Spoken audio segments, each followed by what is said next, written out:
بلکہ کہنے لگے کہ ہم نے اپنے باپ دادا کو ایک طریقے پر پایا ہے اور ہم انہی کے قدم بقدم چل رہے ہیں، اور اسی طرح ہم نے تم سے پہلے کسی بستی میں کوئی خبردار کرنے والا نہیں بھیجا مگر وہاں کے خوشحال لوگوں نے کہا کہ ہم نے اپنے باپ دادا کو ایک راہ پر پایا ہے اور ہم قدم بقدم انہی کے پیچھے چلتے ہیں۔ پیغمبر نے کہا اگرچہ میں تمہارے پاس ایسا دین لایا ہوں کہ جس رستے پر تم نے اپنے باپ دادا کو پایا وہ اس سے کہیں زیادہ سیدھا رستہ دکھاتا ہو، تو کہنے لگے کہ جو دین تم دے کر بھیجے گئے ہو ہم اس کو نہیں ماننے کے،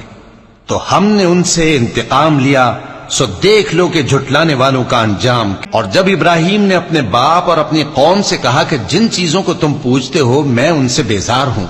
ہاں جس نے مجھ کو پیدا کیا وہی مجھے سیدھے رستے پر لے چلے گا،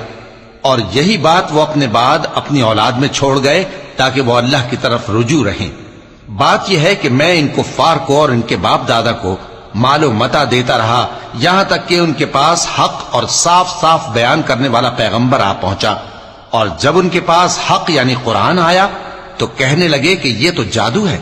اور ہم اس کو نہیں ماننے کے، اور یہ بھی کہنے لگے کہ یہ قرآن ان دونوں بستیوں یعنی مکے اور طائف میں سے کسی بڑے آدمی پر کیوں نازل نہ کیا؟ کیا یہ لوگ تمہارے پروردگار کی رحمت کو بانٹتے ہیں؟ ہم نے ان میں ان کی معیشت کو دنیا کی زندگی میں تقسیم کر دیا اور ایک کے دوسرے پر درجے بلند کیے تاکہ ایک دوسرے سے خدمت لے، اور جو کچھ یہ جمع کرتے ہیں تمہارے پروردگار کی رحمت اس سے کہیں بہتر ہے۔ اور اگر یہ خیال نہ ہوتا کہ سب لوگ ایک ہی جماعت ہو جائیں گے تو جو لوگ اللہ سے انکار کرتے ہیں ہم ان کے گھروں کی چھتیں چاندی کی بنا دیتے اور سیڑھیاں بھی جن پر وہ چڑھتے، اور ان کے گھروں کے دروازے بھی اور تخت بھی جن پر تکیہ لگاتے ہیں، اور یہ سب چیزیں سونے کی بھی بنا دیتے، اور یہ سب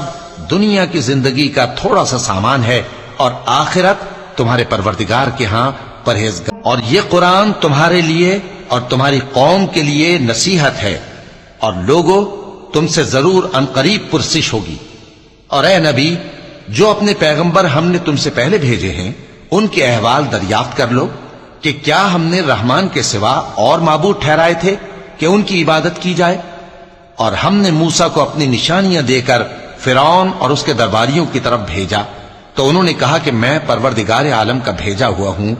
پھر جب وہ ان کے پاس ہماری نشانیاں لے کر آئے تو وہ ان نشانیوں پر ہنسنے لگے، اور جو نشانی ہم ان کو دکھاتے وہ پہلی سے بڑی ہوتی تھی، اور ہم نے ان کو عذاب میں پکڑ لیا تاکہ باز آئیں، اور کہنے لگے کہ اے جادوگر اس عہد کے مطابق جو تیرے پروردگار نے تجھ سے کر رکھا ہے